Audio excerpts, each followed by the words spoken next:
그림을 하나 보실까요? 예, 어떻습니까? 자기 것만 보면서 서로 경쟁하고 혹시 싸우고 있는 우리의 모습이 아닌가 생각합니다. 어떻게 될까요? 그 다음 걸 볼까요? 멈추고 생각을 해보는 겁니다. 우리가 왜 이러고 있지? 그죠? 그러한 다음에 어떻게 하면 됩니까? 함께 가서 함께 이길 수 있는 방법을 찾는 것입니다. 함께 하면 되는 것이죠. 평화가 어떻게 오느냐? 어떻게 하면 우리가 평화를 누릴 수 있느냐? 한 것을 보고 함께 하면, 서로가 한편이 되면 서로 행복해지고 서로 평화를 누립니다. 우리는 각자가 다르면 자기 것만 보고 서로 경쟁하고 싸우면서 평화를 누리지 못합니다. 현대 사람들의 삶을 보면 자기 것만 추구하고 고집해 살면서 내 편을 나누고 그래서 비교하고 경쟁하면서 서로 힘든 인생을 사는 것이 지금 우리의 모습이 아닌가 생각합니다. 한편이 되면 사실은 다 충분히 행복할 수 있습니다.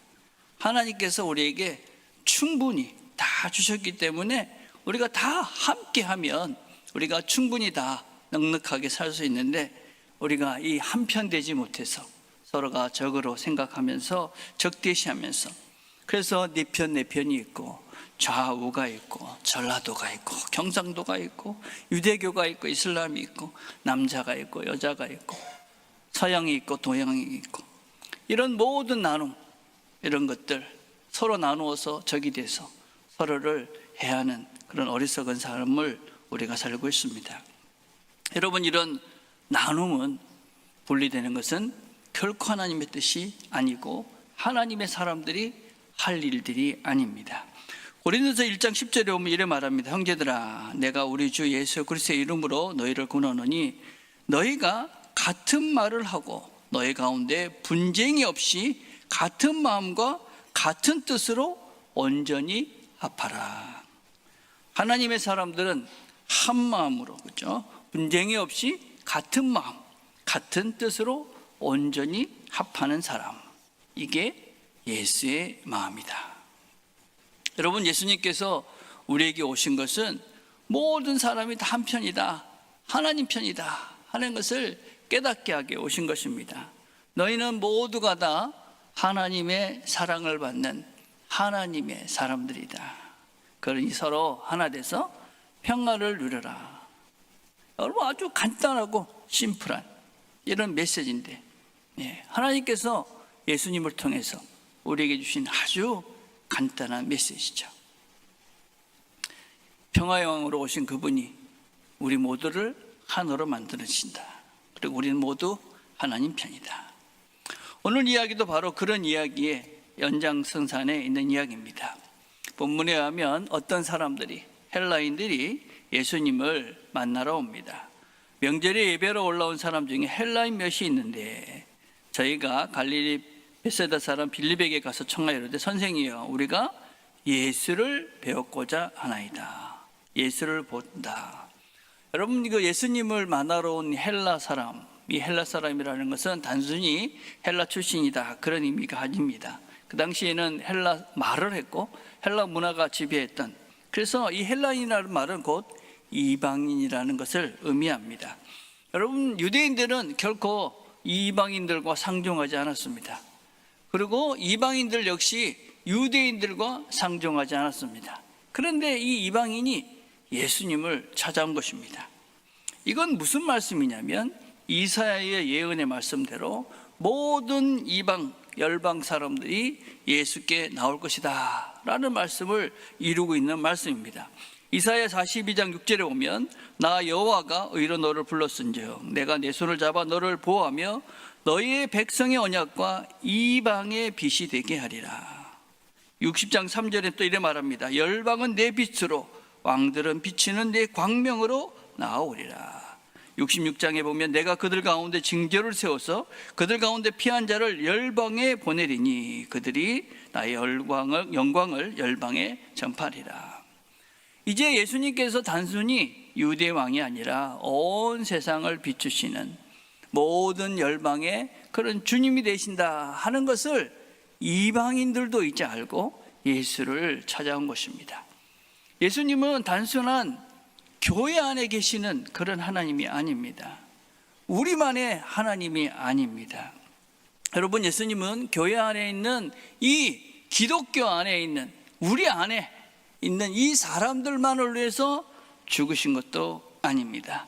그분은 모든 열방, 온 열방, 자신이 만드신 이 모든 것들의 주인이 되시고 이 모든 것들을 다스리시는 분이 그게 우리 하나님이십니다. 그래서 우리는 온 열방에, 온 세상에 이 예수님의 복음을 모든 사람에게 복음을 전하는 것입니다. 당신은 하나님의 사랑받는 자녀입니다. 하나님이 당신을 위해서 예수를 보내셔서 이 땅의 모든 죄를 구속해 주셨습니다. 그걸 알고, 그 사랑을 알고 하나님 앞으로 나오십시오. 그래서 모든 사람이 이 자신을 만드신 창조주 하나님을 바로 알고 하나님 앞에 나올 때, 그래서 우리 모두가 한 하나님의 자녀임을 깨닫게 될 때, 거기에서 진정한 평화가 옵니다. 그렇게 헬라 사람들이 자신을 찾아왔다 하는 것을 듣고 예수님께서 이렇게 말씀하십니다. 예수께서 대답하여 가라사대 인자의 영광을 얻을 때가 왔도다. 여러분, 성경을 이렇게 요한복음을 쭉 읽어보시면 예수님께서 아직은 내 때가 아니다, 그렇게 몇 번이나 말씀을 하셨습니다. 그런데 지금 이방의 이 헬라 사람들이 자신을 찾아오니까 인자가 영광을 얻을 때가 왔다, 이렇게 말씀합니다. 이 때라는 말은 호라라는 헬라 말입니다. 이건 특별한 시간을 말합니다. 헬라에는 여러 가지 시간을 나타내는 그런 단어들이 있습니다. 우리가 잘 알고 있는 크로노스라는 말이 있죠. 그냥 흘러가는 시간을 말합니다. 또 카이로스라는 특별히 하나님이 역사하는 특별한 때가 있습니다. 이 호라라는 말은 무엇이냐면 특별한 시간을 말합니다. 어떤 일정한 기간을 말하는 언어라고 할 수 있습니다. 헤토스라는 말도 있고 파이리어, 또 아이온, 이런 단어들도 있습니다. 이런 건 영원한 시간, 제한된 시간, 이런 의미입니다. 지금 여기서 말하고 있는 호라라는 것은 하나님께서, 예수님께서 지금 영광을 받으시는 그 특별한 시간 가운데 지금 이르렀다, 그런 의미를 가지고 있습니다. 예수님께서 영광을 거두시는 것은 그냥 한순간이 아닙니다. 고난과 죽음과 부활과 승천의 이 모든 과정을 엮어가는 그 시간이 바로 예수님께서 영광을 거두시는 그때를 말합니다. 근데 그 시간이 언제 시작이 되는 것이냐? 헬라 사람들이, 이방인들이 예수님을 찾아왔을 그때가 바로 호라의 시간, 예수님의 그때가 시작되는 시간이다. 예수님께서 영광을 받으시는 그때가 시작된 시간이다, 그렇게 이야기합니다. 우리 인생에서도 변화가 필요하고 또 기회가 오는 시간이 있습니다. 근데 그 시간은 보통 사람을 통해서 옵니다. 사람을 잘 보시면 우리가 지금이 그때구나 하는 것을 깨달을 수가 있습니다. 만남을 통해서 우리는 그때를 보죠.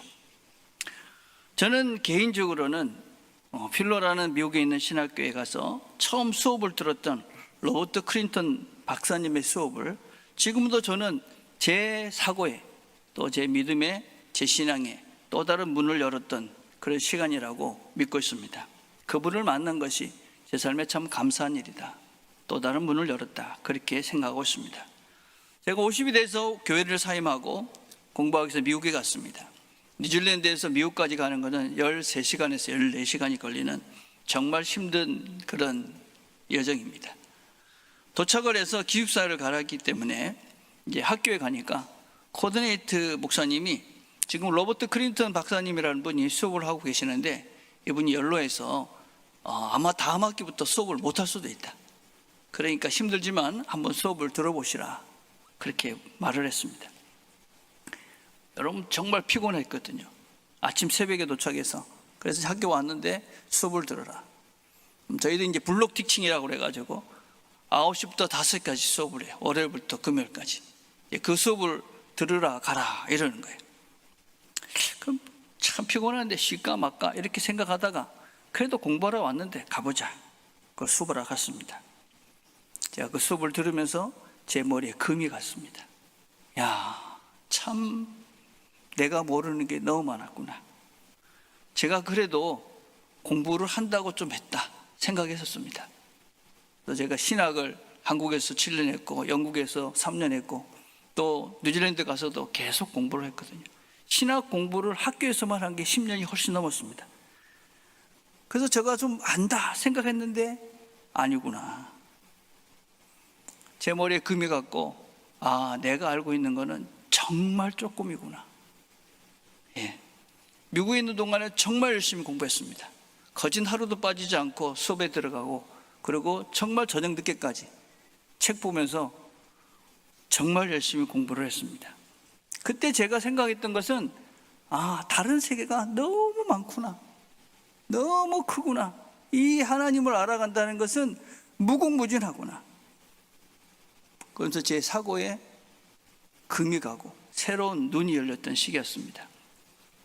저는 지금도 그때를 생각하면서 내가 아직 많이 모른다는 것을 늘 기억합니다. 그래서 지금도 열심히 공부하려고 애를 씁니다. 여러분, 우리 삶 속에서는 누군가의 만남을 통해서 우리 모두는 호라를 경험할 수가 있습니다. 여러분, 그때를 잘 분별할 수 있는 능력들을 키워가시기를 바랍니다. 주변에 있는 그 사람이 바로 하나님께서 나에게 보내주신 그때 새로운 세계를 열어갈, 새로운 눈을 열어갈, 새로운 기회를 잡게 할 그때일 수 있다라는 것을 기억하시고 여러분 주변의 사람들의 만남들을 귀하게 여기십시오. 특별히 젊은 분들은 잘 보시기를 바랍니다. 특별히 분명히 하나님께서 보여주셔서 여러분 주변에서 여러분이 새로운 눈을, 새로운 세계를 볼 수 있는 그 눈을 뜰 수 있는 그 사람들을 보내주십니다. 이어서 뭐라고 말씀을 하십니까? 내가 진실로 진실로 너에게 이르노니 하늘의 밀이 땅에 떨어져 죽지 아니하면 하늘이 그대로 있고 죽으면 많은 열매를 맺느니라. 주님의 영광은 이 죽음으로부터 시작될 것이다 라고 말씀하시는 것입니다. 밀이 떨어져 죽음으로 많은 열매를 맺게 될 것이다. 예수님의 죽음으로 인해서 이 인류가 구원을 얻게 될 것이다 하는 것을 표현하신 그런 상징적인 말씀입니다. 우리에게 주어진 이 구원은 일방적인 하나님의 절대적인 사랑인 십자가의 죽음으로 이루어진 것입니다. 우리는 이 구원을 위해서 할 수 있는 것이 하나도 없습니다. 구원을 위해서 우리가 할 수 있는 것은 그냥 하나님의 부름에 응답하는 것 외에는 아무것도 없습니다. 예수님의 죽음이 그가 하늘의 밀이 돼서 죽었기에 우리는 예수님의 자녀가 되고 하나님 나라의 백성이 된 것입니다. 여기 여러분들이 이렇게 앉아 있다는 것은 바로 예수의 죽음이 많은 열매를 거뒀다는 실제적인 증거들입니다. 그런데 우리에게는 그 하나님께서 우리에게 구원을 베풀어 주시고 하나님 나라의 백성을 삼아 주시고 또 하나님 나라의 자녀로 불러주셨기 때문에 거기에 합당한 삶을 살아야 되는 의무와 책임이 있습니다.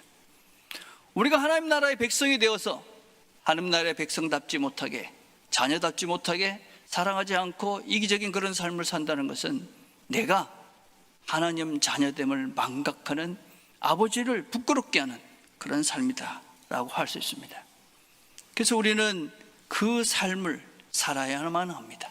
살아내야만 합니다. 어떻게 우리가 그 삶을 살 수 있느냐? 자기 생명을 사랑하는 자는 잃어버릴 것이요 이 세상에서 자기 생명을 미워하는 자는 영생하도록 보존하리라. 먼저 우리는 자기 사랑을 버려야 됩니다. 이 자기 사랑으로 번역된 말은 참, 우리 번역은 참 잘 돼 있습니다. 그래서 이 똑같이 생명 또 영생 이렇게 되어 있는데 두 단어가 다른 단어입니다. 자기 생명으로 번역된 것은 부슈케라는 말으로, 이 말은 그냥 이기적인 그런 에고를 말합니다. 자기 자신에게 갇혀있는 생명을 말하는 것이고, 영생은 조회라는 말로 영원한 것을 말합니다. 우리는 영원한 생명, 그것을 누리기 위해서 이기적인 에고를 버리는 것부터 해야만 합니다. 하나님 자녀로 하나님의 나라의 백성으로 살기 위해서는 먼저 이기적인 에고, 작은 나, 이 틀 속에 갇혀있는 나밖에 모르는 이 이기적인 나를 버리지 않고는 우리는 영원한 하나님 나라의 백성으로 영생을 누리지 못합니다. 칼 융이라는 심리학자에 의하면은, 기독교 심리학자인데, 우리가 성장하고 새로운 존재가 되기 위해서는 죽고 다시 살아나는 세 가지의 정체성의 과정이 있어야 된다, 이렇게 얘기합니다. 3번 죽어야 된다, 이 말입니다. 첫째는 유년기의 정체성입니다. 이 시기에는 부모와 가장 밀접한 관계에 있고 부모를 의존합니다. 육체의 의존도도 참 크지만 정신적인 의존도도 훨씬 더 절대적입니다. 이 시기는 보통 10살에서 12살 그 정도가 되면 이 유년기적 정체성을 벗어나야 한다, 그렇게 이야기합니다. 근데 나이가 많이 들어서도 여전히 이 유년기적 정체성을 버리지 못하고 유지하고 살아가는 사람들이 많습니다. 결혼을 하고 아기를 갖는다고 해서, 내가 부모가 된다고 해서 이 정체성이 없어지는 것은 아닙니다. 여전히 정신적으로, 물리적으로 부모를 의존하고 독립하지 못하고 부모를 의존하는 내면의 아이로 사는 사람들이 많이 있습니다. 이런 사람은 늘 누구의 돌봄이 필요하다고 생각을 합니다. 나는 누구의 돌봄이 필요하고 스스로 뭘 하려 하지 않습니다. 늘 의존적 존재로 살아가는 것입니다. 그리고 누구의 도움을 받고 돌보받는 것을 당연히 생각합니다. 이런 현상을 부모 콤플렉스다, 이렇게 얘기합니다. 부모 콤플렉스. 이런 사람들이 문제가 무엇이냐? 이런 유년기적 정체성이 죽지 않으면 유년기 때 자기의 소원을 자기 자녀들에게 투사합니다. 그래서 자기가 살지 못한 삶을 자녀들이 살아주기를 바라고 강요합니다.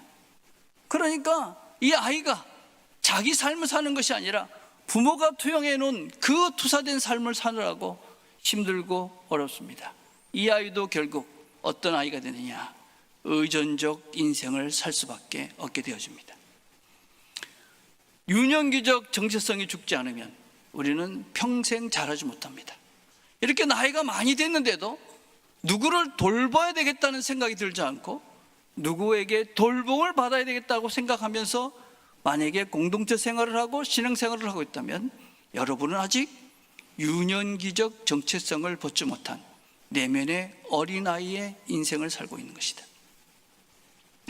두 번째 주고자 하는 정체성은 사춘기의 정체성입니다.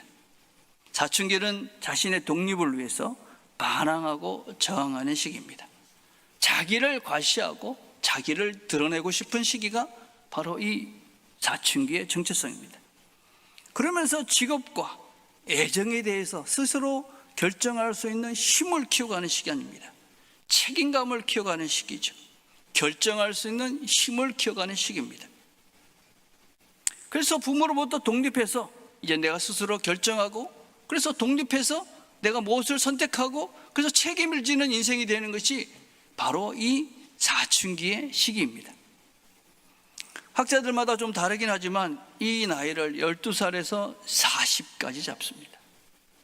40. 물론 이 사춘기를 제대로 겪지 못해서 죽을 때까지 이 속에 매여 사는 사람들도 많이 있습니다. 40이 넘었는데도 여전히 반항적이고 저항하면서 현실을 직시하지 못하고 자기 과시를 하고 자기를 드러내는 것이 자기 존재인 양 살아가는 인생. 이런 사람들은 아직까지 사춘기적 정체성을 죽지 못한 그런 사춘기의 나이를 살고 있는 것이다. 이런 사람들의 특징은 늘 부정적입니다. 그리고 모든 것들을 부정적으로 봅니다. 반항합니다. 또 늘 자기를 과시하려고 그럽니다. 나를 누가 알아주지 않으면 섭섭하고, 누가 조금 뭔가 이렇게 섭섭하면 그냥 견디지를 못합니다. 여러분, 우리 자신들을 돌아봤을 때 사물을 보는 관점이나 사건을 보는 관점들이 부정적이고 모든 것들이 그냥 저항적인 그런 생각으로 보고 있다. 그리고 내가 나를 알아주지 않는 것이 그렇게 섭섭하다. 그러면 아직 사춘기적 그 정체성을 죽지 못한, 그래서 내면에 또 다른 아이로 자고를 있는 그런 참 안타까운 삶입니다. 이런 사람들은 좁은 인생을 살 수밖에 없습니다. 협소한 인생을 살죠. 쪼그라드는 인생을 사는 거죠. 세 번째 정체성은 성인기의 정체성이라고 그럽니다. 이거는 현실의 세계에서 스스로 현실을 파악하고 자기의 책임과 의무를 다합니다. 근데 이 사회적인 정체성이라는 것은, 성인기의 정체성은 책임과 의무로 매어져 있기 때문에 스스로의 역할을 자신이라고 오해하는 경향들이 대단히 많습니다. 내가 아버지다, 내가 어머니다, 내가 목사다, 내가 장로다, 사장이다, 회사원이다, 선생님이다, 의사다. 여러분, 이런 정체성은 내가 아닙니다. 나의 기능적 정체성이고 그것은 나의 한 부분이 될 수밖에 없습니다. 여러분, 우리가 나이가 들면 수많은 페르소나, 수많은 가면을 쓰고 살아갑니다. 그렇죠? 교회 오시면 어떤 면에서는 성도로서의 가면을 쓰고, 또 집에 가면 아버지로서의 가면을 쓰고, 또 직장에 가면 회사원으로서의 가면을 쓰고, 또 어떤 데 가면 어떤 가면을 쓰고 살죠. 우리가 이런 정체성을 벗어난 사람들은 이 모든 것들이 통합됩니다. 그래서 내가 어디 가든지 나인 것이지, 목사인 나이뿐만 아니라 아버지로서의 나의 모습과 친구가 만난 내가 다 똑같은 것이지. 그런데 만약에 여러분들이 교회에 있는 나와, 직장에 있는 나와, 아버지로서의 나와, 또 어머니로서의 나와, 이 모든 것들이 다 다르다. 그리고 내가 가지고 있는 직분이 곧 나라고 생각하고 있다면 이분은 여전히 아직까지 기능적 정체성에서, 사회적 정체성에서 벗어나지 못한 진정한 자신을 찾지 못한, 그래서 어떤 면에서는 그냥 책임과 의무를 다하면서 다른 사람들의 눈과 다른 사람들의 시야를 생각하면서 어떻게 다른 사람들이 나를 볼까 하는 그것에 집중하면서 그렇게 인생을 살아가는 그런 답답한 인생이 됩니다. 끊임없는 가면을 만들면서 내가 누군지 모르고 사는 어리석은 인생이 된다. 그래서 온전한 자유, 온전한 평안, 행복을 누리지 못합니다. 여러분, 이 각 단계에서는 중심축이 있습니다. 유년기 때의 중심축은 부모입니다. 부모가 시키는 대로 하는 것이죠. 사춘기에서의 중심축은 자아라는 작은 에고입니다. 나. 그래서 나만 위해 사는 거죠. 청년기에서는 다른 사람들의 시선이 바로 나의 삶의 중심축이 되어 있습니다. 어떻습니까? 여러분은 지금 여러분의 삶의 중심이 무엇에 가 있습니까? 우리의 중심이 어디로 이동해야 될까요? 어디로 가야 우리가 진정한, 온전한, 그리고 온전한 자유와 평안을 누리는 삶을 살 수 있을까요? 주님께서 이렇게 말합니다. 사람이 나를 따르면, 나를 섬기려면 나를 따르라. 예수를 따르는 삶, 그것이 온전히 통합된 삶을 사는 길이고, 그것이 온전히 나의 나로서, 하나님이 만드신 나로서로 살아가는 길입니다. 여러분, 먼저 우리는 옛자, 이 사회적 정체성과 또 유년기적 정체성과 사춘기적 정체성을 먼저 십자가에 못 박아야 합니다. 내가 그리스도와 함께 십자가에 못 박혔나니 그런즉 이제는 내가 사는 것이 아니요 오직 내 안에 그리스도께서 사시는 것이라. 이제 삶의 중심이 바뀌는 것입니다. 이전까지는 부모였고 작은 에고였고 그리고 다른 사람들의 시선이었다면 이제 내 삶의 중심을 그리스도로 바꿔가는 것입니다. 하나님이 나를 어떻게 보실까? 이 사람이 어떻게 볼까? 저 사람이 어떻게 볼까? 비교하며 경쟁하며 사는 인생이 아니라 진정한 나를 만드신, 나를 창조하신, 나를 이끌어 가시는 그 하나님이 나를 어떻게 보실까? 내 삶의 중심축이 이제 그리스도로 바꿔가는 것입니다. 여러분, 예수를 따른다는 것은 무엇이냐면 다른 것이 아닙니다. 예수를 따르는 그 삶은 그 길이 영원하신 하나님, 온 세상을 다스리는 하나님, 우리를 만드신 창조주 하나님과 연결되는 길입니다. 우리가 그분을 더 따라가면 따라갈수록 우리는 그 하나님과 내가 하나가 되어져 간다는 것을 확신할 수 있는 것이고, 그로 인해서 우리가 지금 이 땅에 살지만 이 땅에 머무는 것이 아니라 영혼을 향해서 가는 존재구나 라는 것을 깨달아가는 것입니다. 우리가 예수를 믿는 것은 바로 우리를 만드신 그분과 연결되는 것이고, 온 우주를 만드신 이 온 우주와 연결되는, 그래서 우리의 중심축을 그리스도로 하나님으로 하는 삶을 말합니다. 내가 중심이 아니고, 다른 사람의 시선이 중심이 아니고, 부모가 중심이 아니라 영원한 하나님이 나와 함께 하시며 내 삶의 중심이 되는 삶, 이것이 그리스도인의 삶입니다. 그래서 우리는 새로운 피조물이 됩니다. 그런즉 누구든지 그리스도 안에 있으면 새로운 피조물이라. 이전 것은 지나갔으니 보라, 새 것이 되었도다. 여러분, 우리가 유한한 인간이 썩을 육체 속에서만 살다가 영원하신 하나님과 연결이 되니 우리는 새로운 존재가 되는 것입니다. 새로운 나, 새로운 눈, 새로운 관계가 시작이 되는 것입니다. 여러분, 하나님 앞에 우리가 하나님을 보게 되는 것입니다. 하나님 앞에 서니까 내가 누군지를 알게 되죠. 내가 누군지를 알게 되죠. 겸손해질 수밖에 없습니다. 하나님을 알게 되면, 하나님 앞에 서면 감히 우리가 얼마나 부족하고 얼마나 연약하고 얼마나 한심하고 답답한 존재인지, 우리는 우리 자신을 하나님 앞에 서면 겸손해질 수밖에 없는 존재가 됩니다. 감사할 수밖에 없죠.